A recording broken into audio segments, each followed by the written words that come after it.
जी hello दोस्तों, उम्मीद है आप लोग ठीक होंगे। दोस्तों, भारत के national security adviser Ajit Doval साहब जो हैं, अ,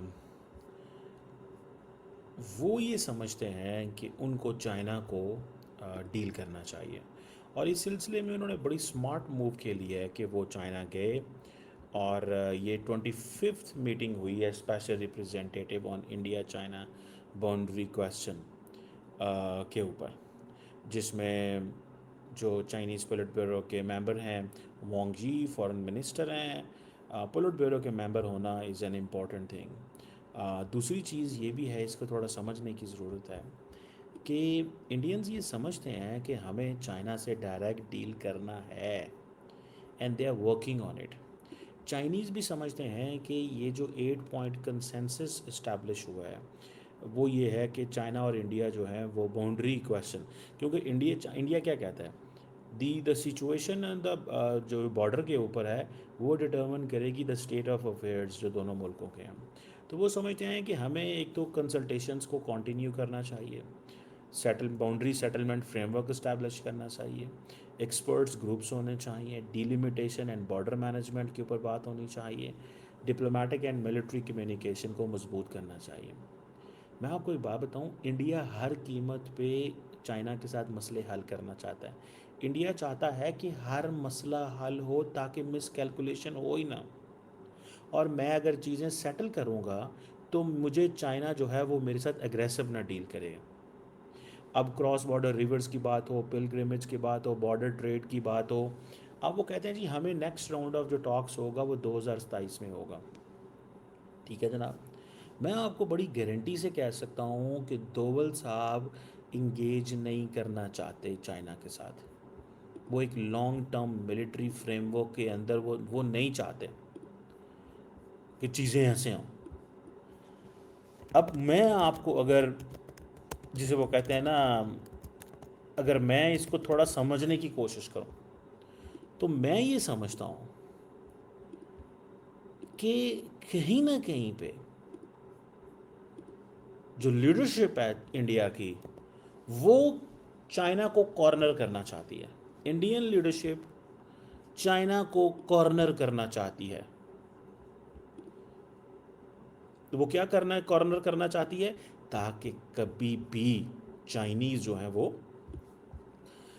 बॉर्डर डिस्प्यूट को बहाना बना के इंडिया की पार को चेक ना करें।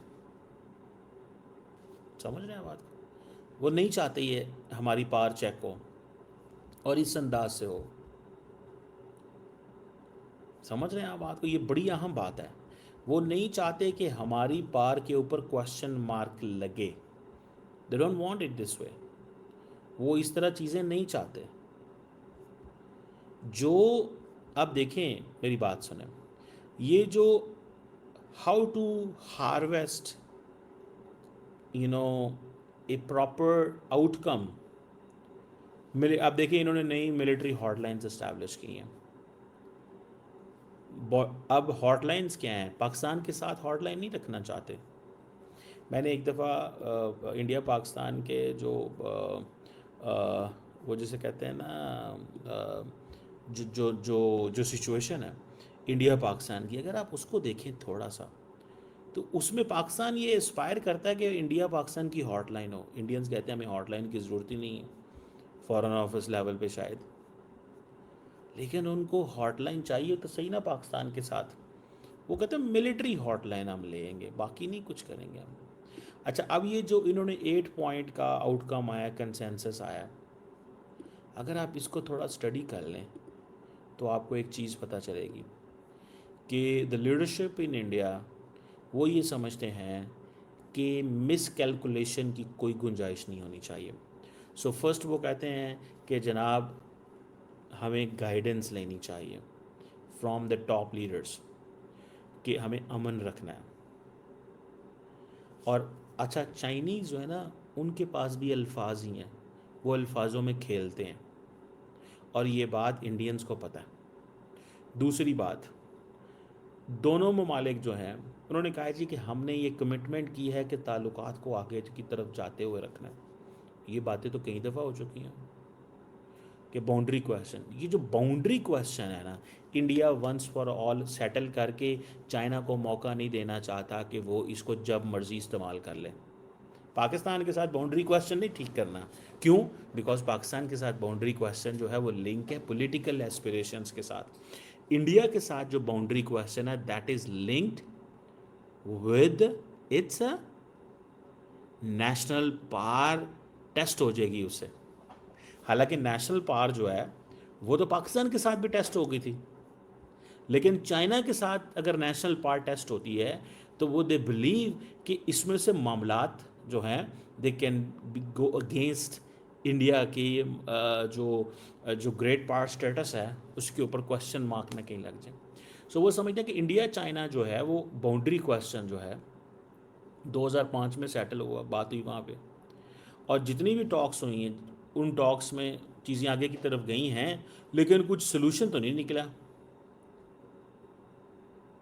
जो एक्सपर्ट ग्रुप बनाए हैं इन्होंने बाउंड्री डिलिमिटेशन के ऊपर, जो वर्किंग ग्रुप बने हैं बॉर्डर मैनेजमेंट के ऊपर, कि हमने चीज़ों को डिस्कशंस को एडवांस कैसे करना है, अपनी जो boundary delimitation and border management है उसके कंक्लूजन कैसे निकालने हैं। समझ रहे हैं बात को? दिस इज़ वेरी सिग्निफिकेंट चीज़ है, मैं इसको एक आम चीज़ नहीं समझता।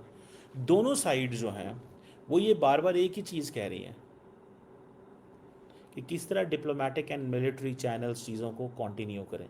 और इसीलिए जयशंकर साहब डोवल साहब चाहते हैं ताकि उनको पता चले कि नरेंद्र मोदी सीरियस ले रहे हैं, सीरियसली डील करना चाहते हैं। हालांकि अगर मैं उनकी जगह पे हूँ तो यार ये ऐसी है जैसे पाकिस्तान की तरफ से वज़ीर आज़म कोई भी कहता था कि हम इंडिया से बात करना चाहते हैं और चाइनीज़ ने मिस कैलकुलेशन कर दी और इंडियंस ने मिस कैलकुलेशन कर दी और कश्मीर का स्टेटस बदल दिया। ये चीज़ इंडियंस जो हैं वो चाइना के साथ करना चाहते हैं और चाइनीज़ ने चीज़ों का स्टेटस बदल दिया। जो पाकिस्तान उम्मीदें लगा के बैठा हुआ था इंडिया से कि रास्ते आगे की तरफ जाएंगे और इंडिया ने चीज़ों को चेंज कर दिया, इसी तरह चाइनीज़ भी इंडियंस भी उम्मीदें लगा के बैठे हैं चाइना से, लेकिन चाइनीज़ जब मर्जी चीज़ें चेंज कर देंगे। उसकी वजह क्या है कि चाइनीज़ को पता है कि उनकी इंटरनल कमज़ोरी क्या है। They are not ready to fight with India China the way Pakistan is not ready to fight with India. The reason behind is कि हम ये समझते हैं कि हमें जंग को रोकना है। हमने न्यूक्लियर डेटरेंस क्यों रखी है कि जंग को रोकना है। दैट डज नॉट मीन कि हम लड़ नहीं सकते। पाकिस्तान लड़ सकता है, लड़ के दिखाया पाकिस्तान ने। इंडिया भी चाइना से लड़ सकता है, लेकिन इंडिया अपनी विल ही शो नहीं कर रहा, अपने आप को दिखा ही नहीं रहा कि हाँ मैं लड़ सकता हूं। रिजल्ट क्या निकलेगा वो तो बात की बातें हैं ना। देखिए जंगों के अंदर रिजल्ट तो फिर जो निकलेगा निकलेगा। तो ये चीज जो है इंडिया जब तक तगड़ा होकर नहीं खड़ा होगा चाइना के मुकाबले में, चाइनीज डराते रहेंगे। पाकिस्तान अब खड़ा हो जाता है ना इंडिया के मुकाबले में, इंडिया फिर मिस कैलकुलेशन करता है, कुछ नया निकालना चाहता है। मिसाल के तौर पे अभी कल जनरल अनिल चौहान साहब क्या कह रहे थे, अनिल चौहान कह रहे थे कि पाकिस्तान जो है, जब हमने पाकिस्तान के ऊपर हमला हुआ, ठीक है, तो हमने 2019 में किया, तो हमें ये पता चला कि हमें पाकिस्तान से कैसे चीज़ें आगे की तरफ लेके जाए, यानी कि अगला हमला कैसा होगा उसकी हमने तैयारी शुरू कर दी। भाई अगला हमला कैसा होगा उसकी हमने तैयारी शुरू कर दी। This is what is saying. और उनको ये भी पता चल गया कि अगला हमला वो लॉन्ग रेंज मिसाइल्स करेंगे। अगला हमला जो है उसमें जो इंडियन एयरफोर्स है वो लोअर एयर स्पेस पे ऑपरेट करेगी। अगला हमला जो है वो लॉन्ग रेंज प्रिसीजन स्ट्राइक से होगा। उन्होंने किया ना, पाकिस्तान ने उसका जवाब दे दिया कि अगर लॉन्ग रेंज प्रिसीजन स्ट्राइक यानी कि दूर से हम जाएंगे, मारेंगे, पाकिस्तान के टारगेट को हिट करेंगे। और पाकिस्तान ने क्या किया, पाकिस्तान को ये पता था इस दफ़ा इन्होंने अंदर नहीं आना पाकिस्तान की एयर स्पेस के अंदर, बिकॉज इनको पता है कि इनके पास J-10C हैं, दे हैव सफिशेंट। ठीक है, तो हमने क्या किया, हमने पूरी की पूरी किल चेन इस्टेब्लिश की पाकिस्तान ने, और इंडिया को उस स्पेस में कि जो लॉन्ग रेंज प्रिसीजन, अब इंडिया और पीछे चला जाएगा। वो क्या करता है, ये लॉन्ग रेंज प्रिसीजन स्ट्राइक को कैसे करता है? क्या वो अगली दफ़ा मिसाइल मारेंगे डायरेक्ट? मुझे तो यही लगता है अगली दफ़ा जब ये सारा होगा तो वो सारी बात है मिसाइल मारेंगे भाई, ठीक है। और वो दे वुड लाइक कि चीज़ें जो हैं वो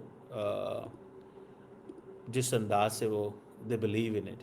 बहरहाल मैं तो इसको what I am seeing is and what I am looking is कि it's going to be very very tragic, बहुत ही ट्रैजिक सिचुएशन होने जा रही है।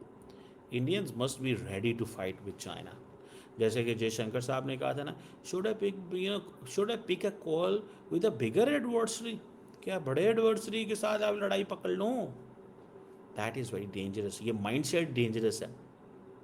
खैर एनी हो, अब ये जो 8 पॉइंट्स हैं उनमें ये है जनाब कि हमने कैसे चीज़ें करनी है, senior highest level military commander meetings करनी है, additional channels of border military hotline establish करने हैं, ट्रांस बॉर्डर कोऑपरेशन कैसे रखना है। इंडियन साइड जो है वो ये कहती है कि चाइनीज़ साइड जो है वो number of batches of Indian official pilgrimage जो है वो इंक्रीज़ करें, ठीक है, ताकि हम अच्छा, इंडियन साइड जो कहती है कि चाइना जो है वो जो यात्राज होती हैं, जो कैलाश मानसरोवर जो यात्रा है उसमें से नंबर बढ़ाए तिब्बत की ऑटोनोमस रीजन में, ताकि एक तो इंडियंस खुश होंगे कि ये हमारे लोगों के लिए नंबर बढ़ रहे हैं, दूसरा चाइनीज़ पैसे कमाएंगे, ठीक है। लेकिन असल में वो खुश रखना चाहते हैं अपने लोगों को, सिखों को खुश नहीं रखना चाहते करतारपुर कॉरिडोर के ज़रिए। आप इन चीज़ों को अंडरस्टैंड करें, बिकॉज उनको पता है, उनकी कैलकुलेशन है। आपका क्या ख्याल है कि ये खुद फैसला करते हैं? ये मोदी साहब पूरे टिका के फैसला करते हैं और दोवल साहब पीछे बैठे हुए हैं। दोवल साहब पीछे बैठे हुए हैं, देख रहे हैं, पूरे का पूरा प्लान कर रहे हैं, पूरे का पूरा प्लान कर रहे हैं कि हमें कैसे चीज़ों को आगे लेके चलना है और कितनी, मतलब वो जैसे कहते हैं ना, स्पीड से लेके चलना है। बहरहाल ये मैं आपको एक चीज़ बता दूं। दूसरी बात ये है कि इंडिया चाइना जो है वो high level mechanism on trans border rivers और ये और वो बहुत कुछ करने को तैयार है, और अगला जो राउंड ऑफ टॉक्स है वो 2027 में होगा। आई बिलीव कि ये थोड़ी सी गलती कर रहे हैं। इंडिया जो है ना बहुत तेज़ी से चीज़ें मैनेज करना चाहता है चाइना के साथ, एंड चाइनीज़ को पता चल गया। हालांकि इंडिया ने चाइना को बड़ी स्पेस दी है, क्वाड का सिक्योरिटी कंपोनेंट बना के। अमेरिकन्स को बेसिकली इंडो पैसिफिक में फेल करने वाले इंडियंस हैं, बिकॉज इंडियंस नहीं चाहते थे कि अमेरिका को हम कहें कि इस खित्ते के अंदर हमें इस्तेमाल करो। वो बिल्कुल इसमें इस्तेमाल नहीं होना चाहते थे, और अमेरिकन को इस चीज़ का बहुत अच्छे से पता है। तो उन्होंने सोचा फिर अच्छा तो ऐसे ही फिर हम उसके फिर और रास्ते निकालते हैं। हम उसके, एक तो उन्होंने जारी बात है वो मिलिट्री सप्लाई लाइन बंद कर दी। ट्रंप आया, ट्रंप ने कहा ये हमें अब्यूसिव हैं, फ़लान है, टमकान है, ये F-35 नहीं लेते, शायद अमेरिकन देते हैं या नहीं देते। उनको पता था कि इन्होंने F-35 एक पॉलिटिकल टूल बना लेना, इन्होंने देने भी नहीं है। जिस तरह राफेल आए हैं, राफेल के साथ तो टेक्नोलॉजी आएगी। Su-57 तो रशियन देना चाहते हैं विद द टेक्नोलॉजी, तो हम क्यों ना Su-57 की तरफ जाएँ या फ़लाँ दूसरी चीज़ की तरफ जाएँ। It's so strange to see all that. इसको देखना बड़ा अजीब वो जिसे कहते हैं ना लगता है। And it's a very very एक टेक्निकल किस्म की चीज़ है ये। बहरहाल you know I do appreciate कि they are in a process के हमें काम करते, हमें इंगेज रहना चाहिए। इंडियंस एंड चाइनीज़ इंगेज रहना चाहते हैं और इंडियंस भी इंगेज रहना चाहते हैं। और मैं आपको एक बात बताऊं, किसी लम्हे आप देखें ना, दो डिफरेंट किस्म के व्यू हैं। वो चाइना के साथ हर कीमत पे अपने मसले हल करना चाहते हैं, लेकिन पाकिस्तान के साथ नहीं, हमारे साथ वो नहीं मसले हल करना चाहते। कोई बात नहीं, वो दे डू अंडरस्टैंड कि इसके क्या इम्प्लिकेशंस हैं या वो क्या हो सकता है, लेकिन इट विल हैव कॉन्सिक्वेंसेस इसके होंगे। दे मस्ट डील एवरीथिंग, हमारे साथ भी ठीक कर देना चाहिए। मेरा ख्याल है उनकी, अगर बस बात फिर वही आ जाती है, अगर इलेक्शंस ना हो तो, या इलेक्शंस को हम तो अब मैं तो कई दफ़ा कह चुका हूँ, Pakistan is a domestic question in India, it's not a foreign policy question.